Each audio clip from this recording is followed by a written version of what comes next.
My name is Tiwa. I am a senior talent acquisition specialist. I work in HR. I am a happy person. I would also say I'm very fiery. I'm very sassy. I'm a loyal person. I'm very opinionated. I'm crazy. I am someone who seeks peace and happiness. Knowing Christ has become my identity. I mean, I would say I have.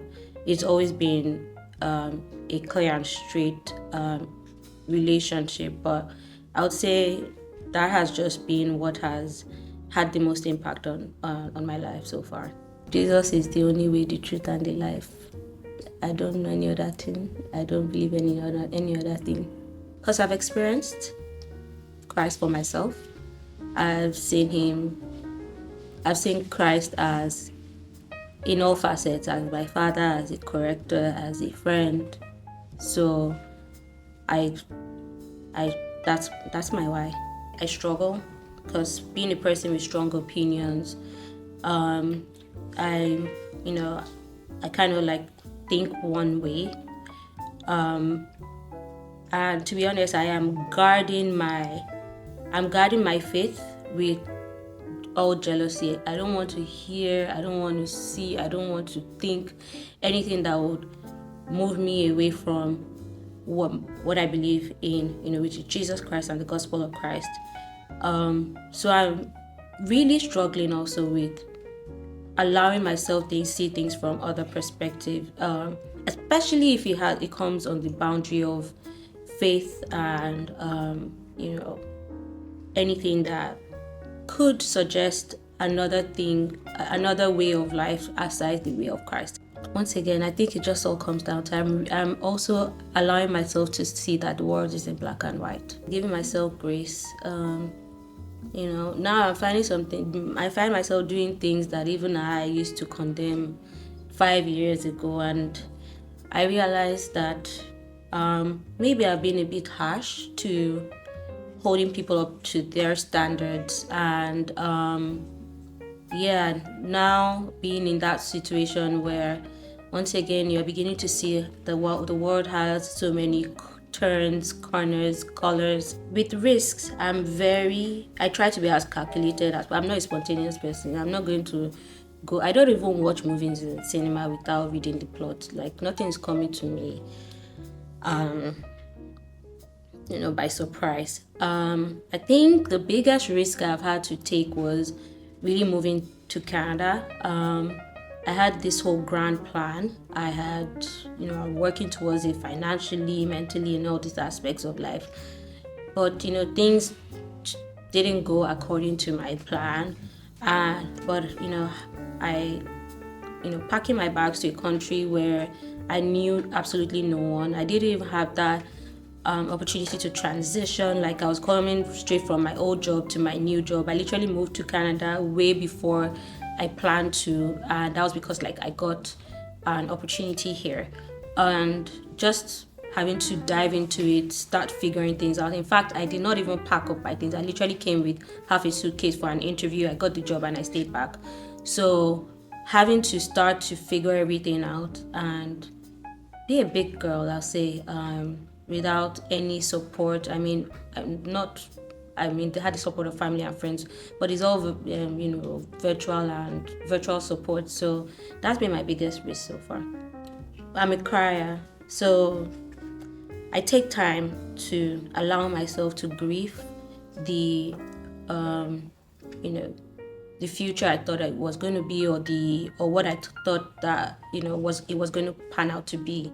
So I am a crier. I allow myself to take a few days and just cry and wallow in my sorrow. And I think my motto is, if it was meant to be, it would have been. So I think I picked up something from something, a show I was watching recently, which is, if you put in your best, if you wake up every day and you put in your absolute best, you know that the outcome of where you are in life is not as a result of anything that you could have done differently. It's because that is where you are meant to be. So that has been what has been driving me with setbacks. So I allow myself to, cry, and I accept that if that's what it is, then that is the will of the Lord for me. I don't have anything that I'm super passionate about. I don't say, oh, I'm passionate about maybe art or anything. No. I don't have anything I'm extremely connected to. And I feel really bad. I always have this conversation with my friends that, everybody's passionate about something, maybe the girl child or like, finance or something. But fortunately, I just don't have anything that I'm passionate about making people around me happy, at peace. Practicing self-compassion. That is one that also a big struggle for me because when I find myself doing things or saying things or not, where I find myself at fault or I'm having to face an outcome based on, things I could have done differently. I really do struggle. But I'm also learning to, as I'm giving the world grace, I'm learning to give myself grace too. And it can be in, the simple forms of go and have a nice ice cream after maybe I've messed things up. And once again, let's come back or have a good sleep and let's come back and see how I can, turn things around or make the best of whatever that situation is. So it's just me also reflecting and having, sometimes it can be a simple conversation like, don't worry. As long as you have life, I always say that. As long as there's life in you, that means there's a second chance or there's a 101 chance at, doing things better or making better decisions. Or people will say I like to cho too much.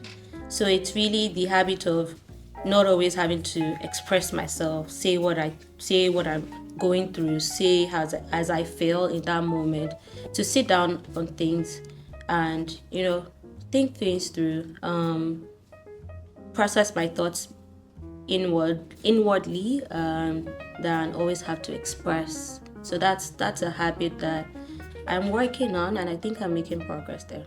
TikTok really makes me happy, and I just stay on it and I'm scrolling. I love watching like videos of like kids and they're all those people, the mommy and daddy pages. That's where you find me. I love twins, so I love watching twin content. So that's me, and that brings me so much joy. And what do I do that makes me feel alive is so waking up and going to the gym is, I hate it so much, but once I run, and when especially when I go on long runs, like after like a 4 or 5 mile run, I feel like I feel like the princess of the world. So running does make me feel very much alive. Men should be made to sit down to pee, because no matter how good of a shooter you are, if you just sit down to pee, to just all be clean, nice and spotless, and everybody uses the bathroom and everybody's happy. Mawaye Maya. Life, don't tie the world to your chest. Like, life is so dynamic, life is so colorful, it has so many twists and turns. Like, it doesn't go the way you plan or what you think. Even you find yourself doing the things that you condemned. So give grace, and I'll always say something. And I know people say this thing like, you hear, your name is greater than riches, or there's a saying about how a good name is better than riches or whatever, and it's really true. So I think that's one thing I will encourage myself to remember who I am and stay grounded in that. If I can master any skill, it will be how to sew like those Lagos tailors, because they are thieves. Right now, I'm paying too much money for wedding clothes, and I think that's wicked. So I wish I could sew my clothes myself. Oh, I see myself in such a beautiful house, hopefully with 1 or 2 dogs and with the set of twins. And long locks, flat stomach.